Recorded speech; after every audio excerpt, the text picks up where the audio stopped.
बिस्मिल्लाहिर्रहमानिर्रहीम। Voice of Jammu and Kashmir TV से साजिद मुग़ल का सलाम कबूल कीजिए। नाज़रीन, क्या आप जानते हैं कि यजीद इब्न माविया कौन था? यजीद इब्न माविया के 3 बड़े जुर्म क्या थे? आले रसूल सल्लल्लाहु अलैहि वसल्लम के कत्ल और इमाम आली मकाम इमाम हुसैन अलैहिस्सलाम के सर अक़दस की बेरुमती के बाद यजीद इब्न माविया का अंजाम क्या हुआ था? यजीद की मौत के बारे में तारीख क्या कहती है?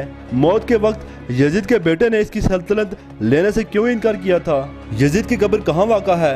यही हमारी आज की वीडियो का मौजू होगा। और आज हम आपको तारीख के पलीद तरीन इंसान यजीद इब्न माविया के मज़ालिम और अज़ियतनाक और इबरतनाक मौत की मुकम्मल दास्तान सुनाएंगे। मगर वीडियो में आगे बढ़ने से पहले अगर आप हमारे चैनल पर नए हैं तो बराए मेहरबानी हमारा channel voice of Jammu and Kashmir TV subscribe करें, जहां पे आपको बिलखुसूस इस्लामिक हिस्ट्री और बिलउमूम दुनिया भर की मुनफिद मालूमात पर मबनी वीडियोस मिलती रहेंगी। अल्लाह के रसूल हज़रत मोहम्मद मुस्तफ़ा सल्लल्लाहु अलैहि वसल्लम बार बार इमाम हुसैन को बुलंद करके दुनिया को ये बताते थे कि ये हुसैन मुझसे है और मैं इस हुसैन से।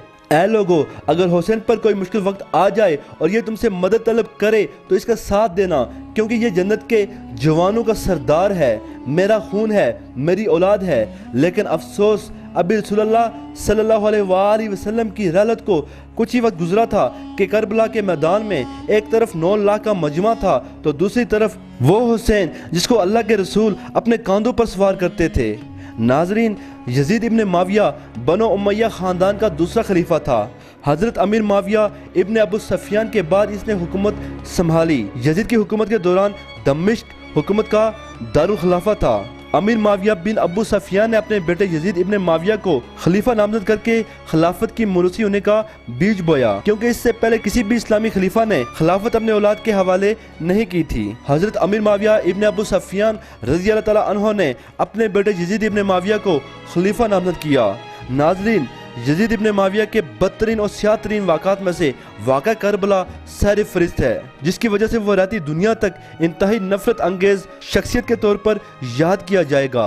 यजीद का पहला जुर्म वाक़ा करबला था और इसके दौरे हुकूमत में इसके हुक्म पर करबला में नवासा रसूल सल्लल्लाहु अलैहि वसल्लम इमाम अली मुकाम इमाम हुसैन इब्न अली अलैहिस्सलाम और इनके 72 साथियों को शहीद किया गया। हजरत हुसैन रज़ी अल्लाह तआला अन्हु का सर यजीद के दरबार में लाया गया, जबकि कुछ रवायात के मुताबिक इसने इनकी शहादत का हुक्म दिया और उबैदुल्लाह इब्न ज़ियाद को खुसूसी तौर पर यह जिम्मेदारी दी। और जब इमाम हुसैन अलैहिस्सलाम का सर अनवर इसके सामने आया तो इसने खुशी का इजहार किया और इनके अहले खाना को कैद में रखा। नाजरीन, यजीद लाइन का दूसरा जुर्म बैतुल्लाह शरीफ पर सनबारी थी। इसने बैतुल्लाह शरीफ यानी अल्लाह रब्बुल इज्जत के अजीम घर पर पत्थर बरसाए। इसी दौर में उबैदुल्लाह इब्न खज़ला की तहरीक को कुचलने के लिए मदीना में कत्लेआम हुआ और अब्दुल्ला इब्न ज़ुबैर रज़ी अल्लाह तआला अन्हु के खिलाफ लड़ाई में खाने काबा को मस्मार और नजरे आतिश भी किया गया।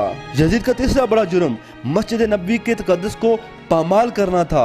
मस्जिद नबवी में घोड़ों को बांधा गया। नाजरीन, यजीद ने वाली मुल्क होकर जमीन में फसाद फैलाया। हरम शरीफ और खुद खाना खुदा, काबा मुआज़्ज़मा और रोज़ा रसूल सल्लल्लाहु अलैहि वसल्लम की सख्त बेहुरमतियाँ की। मस्जिद नबवी में घोड़े बांधे। 3 दिन तक मस्जिद नबवी सल्लल्लाहु अलैहि वसल्लम माज़अल्लाह बेअज़ान और बेनमाज रही। मक्का और मदीना और हज्जाज में हज़ारों सहाबा और ताबीन बेगुनाह शहीद किए। काबा मुअज़्ज़मा पर पत्थर फेंके, ग़िलाफ़ शरीफ माज़अल्लाह फाड़ा और जला दिया। मालूम यजीद की मौत एक मामा है और इंतहाई इबरतनाक है। तारीख इसकी मौत के बारे में मुख्तलिफ क्या सराहियाँ पेश करती है। यजीद ने नवासा रसूल को कत्ल करवा दिया और वो ये सोचता था कि इस जुल्म से अरब के सारे लोग मेरी बैत करेंगे, मेरे सामने झुकेंगे, कोई भी मेरे खिलाफ हुसैन के बाद सर नहीं उठाएगा। लेकिन जब रसूलुल्लाह की बेटियां कैद होकर कोफे और शाम के बाजारों से गुजरी तो इनके खुतबे सुनते सुनते लोगों के मुर्दा ज़मीर जागने लगे और यूं यजीद के खिलाफ बगावत पैदा हो गई। हर कोई यही सोचने लगा कि इस्लाम अल्लाह का दीन है, मोहम्मद मुस्तफ़ा अल्लाह के रसूल हैं और ये ख़ानदान अल्लाह का महबूब तरीन ख़ानदान है। जिसने इसके साथ जुल्म किया इसको बादशाह कहना सबसे बड़ा गुनाह होगा। और यूं मदीने वालों ने यजीद की बैत से इनकार कर दिया। यजीद ने मदीने पर हमला किया। तारीख में लिखा है 3 दिन तक यजीद की फौज मस्जिद नबवी में अपने घोड़ों को बांध के असहाब रसूल के नामूस के साथ बेहुरमती करते रहे और यूं मक्के से भी यजीद के खिलाफ बगावत बढ़ने लगी। फिर यजीद ने खाने काबा पर हमला किया और खाने काबा को आग लगा दी। इस वाक़े को वाक़े हिरा के नाम से आज भी याद किया जाता है। हर कोई यजीद पर लानत करता रहा, लेकिन यजीद किसी को भी अपने खिलाफ देखता तो इसका सर कलम करवा देता था। लेकिन अल्लाह की अदालत साफ करती है। वाक़या करबला के कुछ ही दिनों के बाद यजीद एक हलाकत खेज और इंतहाई मोजी मर्ज में मुब्तला हुआ। पेट के दर्द और आंतों के जख्मों की तकलीफ से माये बेआब, यानी जिस तरह मछली पानी के बगैर तड़पती है इस तरह तड़पता रहता। इसकी अंतें जलने लगी थी। वहाँ के हकीम परेशान होने लगे थे कि ये कैसी बदतरीन बीमारी है कि तुम्हारा पेट अंदर से खत्म हो रहा है, जल रहा है। यजीद को इतनी प्यास लगती थी कि वो पानी पीने के लिए तरसता था, लेकिन जब पानी पीता था तो वही पानी इसके पेट को जलाता था। वो अपना सर पीटता रहता था और इसके महल के लोग यजीद को इस हालत में देखकर यही कहते थे कि यह अजाब हुसैन इब्न अली को प्यासा रखने की बदौलत है। हमस में जब इसे अपनी मौत का यकीन हो गया तो इसने अपने बेटे माविया बिन यजीद को मर के बिस्तर पर बुलाया और अमूर सल्तनत के बारे में कुछ कहना ही चाहा था कि बेसाख्ता बेटे के मुंह से चीख निकली और निहायत जिल्लत और हकारत के साथ ये कहते हुए बाप की पेशकश को ठुकरा दिया कि जिस ताज तख्त पर आले रसूल के खून के धब्बे हैं मैं इसे हरगिज कबूल नहीं कर सकता। खुदा इस मनूस सल्तनत की विरासत से मुझे महरूम रखे जिसकी बुनियाद नवासा रसूल के खून पे रखी गई हो। यजीद अपने बेटे की मुंह से ये अल्फाज सुनकर तड़प दिया और शिद्दत रंजो आलम से बिस्तर पर पाँव मारने लगा। मौत से कुछ दिन पहले यजीद की आंतें सड़ गईं और इसमें कीड़े पड़ गए। यजीद से इतनी गंदी बदबू आती थी कि कोई भी इसके पास नहीं जाता था। बहुत कीमती और नायाब किस्म के अत्तर भी लगाए जाते थे, फिर भी इससे बदबू नहीं जाती थी। अगर कोई हकीम भी इसके पास आता तो वो भी अपना नाक और मुंह लपेट कर आता। इसका पेट कीड़ों की ग़िज़ा बनता जा रहा था। तकलीफ की शिद्दत से चीखता था। पानी का कतरा हलक से नीचे गिरने के बाद कांटों की तरह चुभने लगता था। अजीब कहरे लाई की मार थी। पानी के बगैर भी तड़पता था और पानी पीकर भी चीखता था। इन दिनों अरब के बदतरीन नशे को यजीद के सामने पेश किया जाता था ताकि यजीद नशे में रहे और इसको ये दर्द महसूस ना हो, वो प्यास के लिए तड़पे ना।